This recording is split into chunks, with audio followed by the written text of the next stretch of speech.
It is March 21st, 2026. Right. And we are exactly 3 weeks into this massive, just rapidly shifting war in the Middle East that kicked off back on February 28th. Yeah, 3 weeks in, and the landscape is already unrecognizable. Completely unrecognizable. And right now we are looking at this bizarre geopolitical paradox. Like, one side is publicly declaring absolute victory and suggesting, it's time to pack up and go home. Which sounds great on paper. Right. But they can't actually formalize that victory. They can't sign a peace treaty because they have successfully eliminated almost every opposing leader who is actually authorized to surrender. Exactly. It's a total structural vacuum. So welcome to the deep dive. Our mission today is to just cut through the absolute avalanche of contradictory headlines you've been seeing everywhere. There's a lot of noise out there right now. So much noise. You've trusted us with a stack of reporting today that covers everything from, political declarations of victory to a violent regional spillover to these multi-billion-dollar economic ripple effects. Which are huge. Yeah. We are going to distill this down so you understand the physical reality on the ground, what the conflicting sides are actually claiming, and most importantly, why this matters directly to your wallet. But before we get into the mechanics of those ripple effects, we really need to set the parameters for how we are analyzing all this. Right. Good point. The sources we are working with today cover highly charged, deeply lethal political and military actions involving the United States, Israel, and Iran. Yeah, very sensitive stuff. So our role here is strictly to impartially report on the content provided in these documents. We are just looking at the data, decoding the military and diplomatic strategies, and mapping out the economic consequences. Exactly. We are not here to endorse any specific viewpoint or take any sides. No, not at all. In a landscape of intense information warfare like we're seeing now, understanding the underlying mechanisms of the conflict is really the only way to grasp what is actually happening. Okay, let's unpack this. Because to understand the current state of this conflict, we really have to start with the deeply contradictory signals coming from the U.S. right now regarding its endgame. Right. The messaging is all over the place. It really is. On one hand, you have President Trump posting on Truth Social that the U.S. is getting very close to meeting its objectives. He specifically wrote that they are considering winding down our great military efforts in the Middle East. Which implies a de-escalation. Exactly. But then, almost in the exact same breath, he spoke to reporters at the White House and explicitly ruled out a truce. Yeah, that quote was quite something. I mean, his exact quote was, "I think we have won. I don't want to do a ceasefire." You don't do a ceasefire when you're literally obliterating the other side. Right. I am struggling to reconcile those two statements. I mean, is this basically the geopolitical equivalent of a boxer walking away from the ring declaring a knockout, but actively refusing to let the referee ring the bell? That is actually a really good way to put it. Because if you are winding down, doesn't that inherently require a ceasefire to, stop the shooting? What's fascinating here is the massive strategic and honestly legal distinction between a formal ceasefire and a unilateral wind down. Okay, how so? Well, they sound identical to a layperson, right? In both scenarios, the troops ideally stop firing. But mechanically, they are entirely different doctrines. I see. A formal ceasefire is a bilateral diplomatic instrument. It requires actual negotiation, mutually agreed upon lines of control, third-party guarantors. But other countries monitoring it. Exactly. And most importantly, signing a ceasefire legally implies that you recognize the opposing side as a legitimate governing entity. Oh, wow. So you have to actually treat your adversary as a partner in stopping the violence? Precisely. Which is a concession the current U.S. administration appears totally unwilling to make right now. Right. A unilateral drawdown or winding down bypasses all of that completely. It's just one side stating that they have degraded the enemy's capabilities to an acceptable threshold, they've achieved their tactical goals, and now they're choosing to leave on their own timeline. Wow, okay. Yeah, it allows a leadership structure to declare total victory without making a single diplomatic concession and without legitimizing the adversary. That makes sense functionally, I guess, but it leaves a massive blind spot, doesn't it? Oh, absolutely. Because a unilateral declaration assumes the other side actually agrees they've been beaten. Right, which is rarely the case. Exactly. Which leads us to look at how the adversary is interpreting this exact same 3-week time frame. And the view from Tehran is just as paradoxical as Washington's. Yeah, the internal dynamics there are shifting rapidly. Right. So we have a new supreme leader in Iran, Mojtaba Khamenei, who succeeded his father, Ali Khamenei. And he just released a written message for Nowruz, the Persian New Year. And it was incredibly defiant. Like, he claimed Iranians have delivered a dizzying blow to their enemies, causing them to utter nonsense. Right, but you have to understand that rhetoric serves a very specific domestic purpose. How so? Mojtaba Khamenei is stepping into power during an unprecedented existential crisis. In any authoritarian or theocratic system, a sudden succession under military duress is literally the most dangerous moment for the survival of the regime. Because everyone is watching for weakness. Exactly.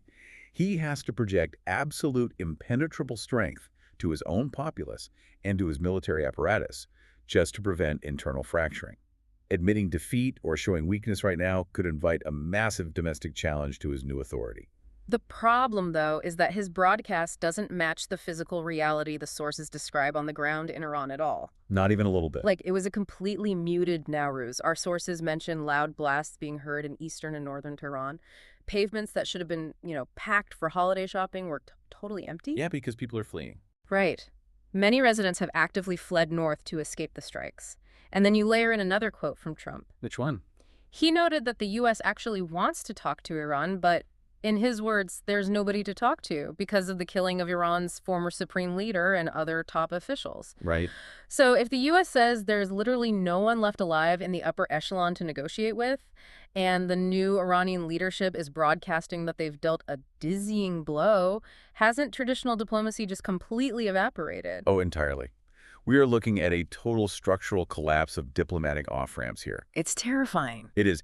In almost every modern conflict, no matter how brutal the public fighting gets, there are always private back channels. Yeah. You have intermediaries in Switzerland or Oman or Qatar passing messages between intelligence agencies. Just to keep things from spiraling out of control. Exactly, to prevent accidental nuclear escalation or to quietly negotiate hostage releases.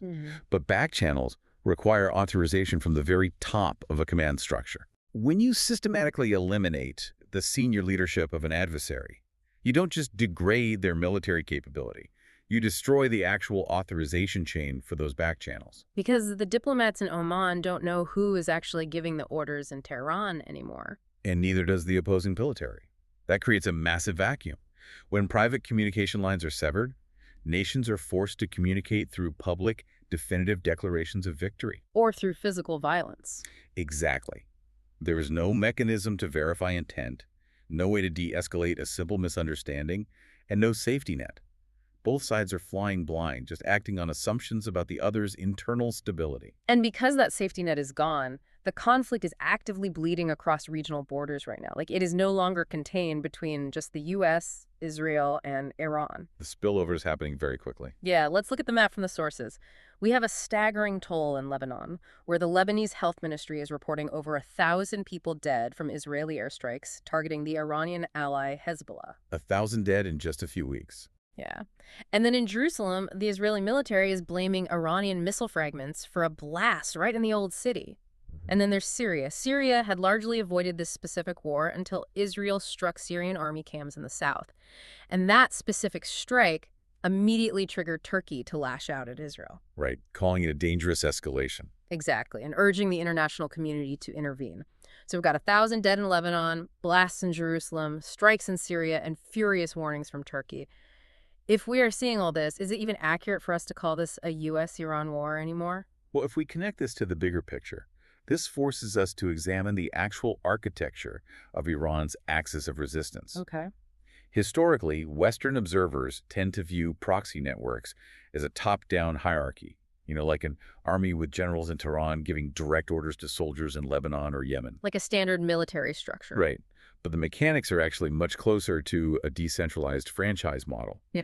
Iran provides the initial capital, the ideological branding, and the supply chain. But the local branches, whether that's Hezbollah in Lebanon or militias in Syria, they operate with significant tactical autonomy. Oh, I see. So it's not a snake where you can just cut off the head and the body dies? Not at all. It's more like a network of independent nodes. So even if Tehran is momentarily paralyzed by this leadership vacuum, the nodes in Lebanon and Syria are still heavily armed and fully capable of operating on their own. That structural reality is exactly why Israel is expanding its strikes right now. They are attempting to dismantle the logistics hubs of that decentralized network. Got it. Syria is the primary land bridge and weapon smuggling route from Tehran to Lebanon. So, striking Syrian army camps is an attempt to physically sever that supply chain. Right. But that tactical decision creates massive strategic risk, which is why Turkey is reacting so aggressively. Yeah, because Turkey is a NATO member and a massive regional power. They aren't just an observer, they share a huge border with Syria. Exactly. And Turkey has its own incredibly complex security interests in northern Syria regarding Kurdish factions and millions of refugees. Right. When Israel strikes southern Syria, Turkey views that as a fundamental destabilization of its immediate neighborhood. Turkey's public demand for international intervention is a massive alarm bell. Yeah, that's not something they say lightly. It signals that the containment walls of this U.S.-Iran-Israel conflict are failing, and major regional powers are feeling compelled to exert pressure just to stop the borders from completely disintegrating. Well, here's where it gets really interesting, especially when we trace how this geopolitical breakdown crosses over directly into your daily life as a listener. Yeah, the economic side of this. Because this expanding map isn't just about borders, it's about the global economic engine. Let's talk about the Gulf. The Strait of Hormuz is effectively blockaded by Iran right now. And just to put that in perspective, 1/5 of the world's global crude oil and liquefied natural gas passes through that narrow waterway. It is the single most vital energy choke point on the planet. Exactly. And when asked about policing it, Trump was emphatic. He said the United States does not. He expects other nations who rely on the strait to guard their own ships, though he did mention the U.S. would help if asked. Which is a profound shift in U.S. naval doctrine, effectively offloading the security of global energy markets onto the open market. And the market is buckling under that pressure because it's not just a passive blockade, right? We have reports of active kinetic attacks on Gulf energy infrastructure. Yeah, the strikes are getting very precise. There was a drone attack on Kuwait's giant Mina al-Amadi refinery. Thankfully, they managed to bring the fire under control. But then we look at Qatar. This was massive. There was a direct hit on Qatar's Ras Laffan natural gas facility. The state energy company released the damage assessment, and the numbers are just jaw-dropping. They were looking at $20 billion a year in lost revenue, and they estimate a 5-year repair timeline. That 5-year figure is the most critical data point in this entire deep dive. I completely agree. Let's translate what 5 years actually means for you listening. When a facility like Ras Laffan goes offline, it doesn't just mean a temporary dip in corporate profit. No, not at all. We are talking about liquefied natural gas LNG. This isn't just a pipeline you can patch up with some steel and welding. Right. LNG facilities rely on massive, bespoke cryogenic technology to cool gas into a liquid for shipping. You cannot replace those parts overnight.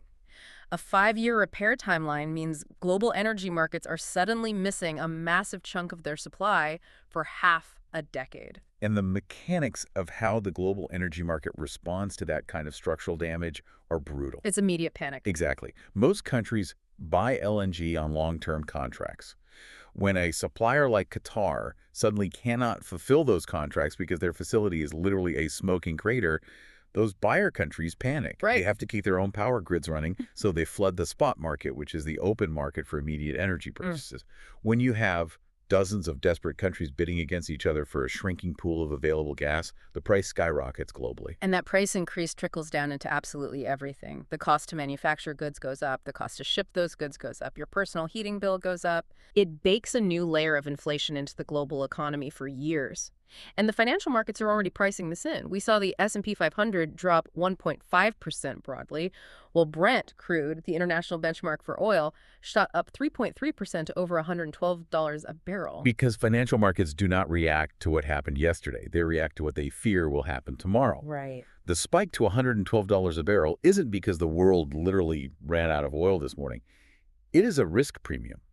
Traders are looking at a blockaded Strait of Hormuz, an attacked Kuwaiti refinery, a decimated Qatari gas facility. And a U.S. president stating he won't act as the guarantor of naval security. Exactly. They are pricing in the very real possibility of a prolonged, multi-year supply disruption. Which brings us to a massive contradiction in the source material. We have this economic panic based on the assumption that the U.S. is stepping back, quote-unquote, winding down, and refusing to police the waterways. But if we look at the physical movements of the U.S. military, they tell a completely different story.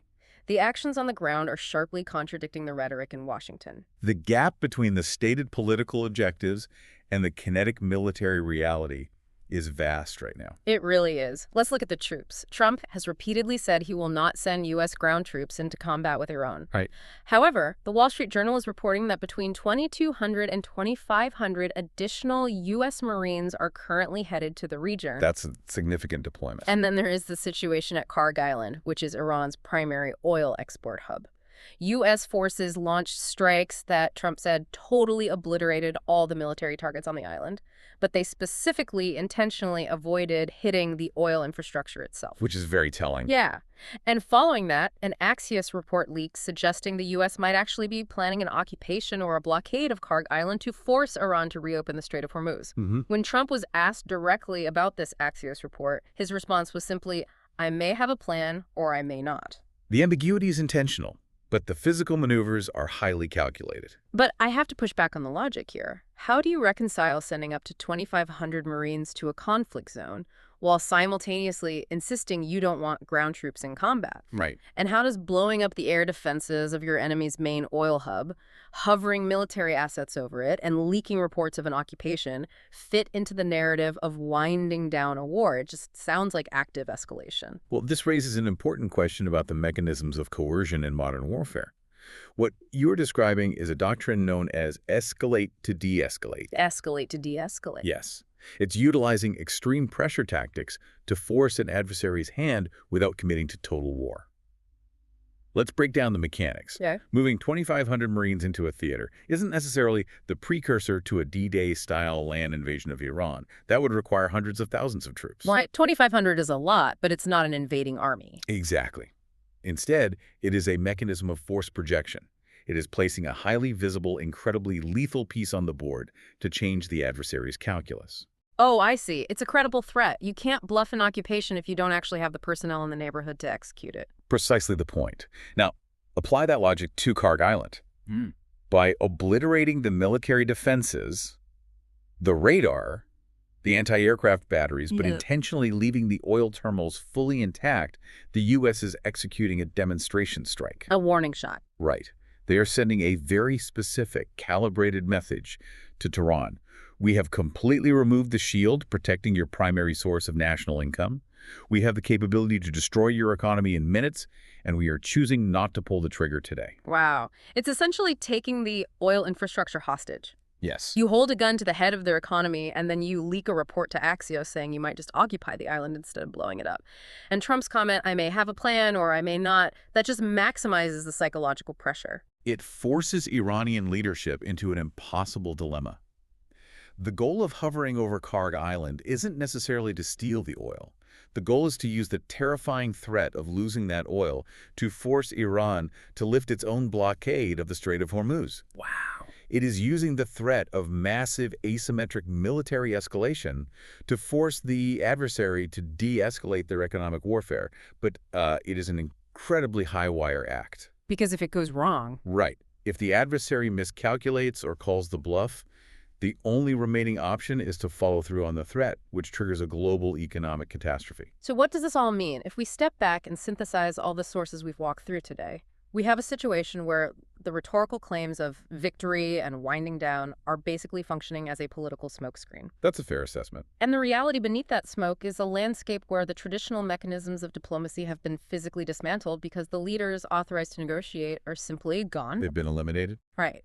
We are watching the violence actively expand into Lebanon and Syria, drawing furious warnings from major players like Turkey who feel the region just fracturing.